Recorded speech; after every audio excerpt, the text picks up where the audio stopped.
நற்செய்தி வாசகம். தூய மத்தேயு எழுதிய நற்செய்தியின் வாசகம் 18ஆம் அதிகாரம் 15 முதல் 20 வரை உள்ள இறை வார்த்தைகள்.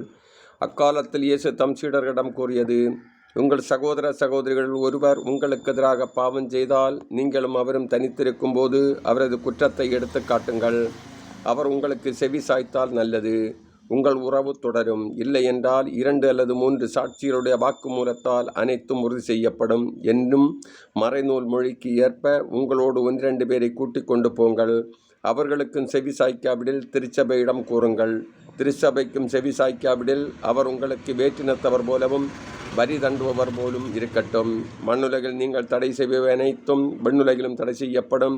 மண்ணுலகில் நீங்கள் அனுமதிப்பவை அனைத்தும் விண்ணுலகிலும் அனுமதிக்கப்படும் என நான் உறுதியாக உங்களுக்கு சொல்கிறேன்.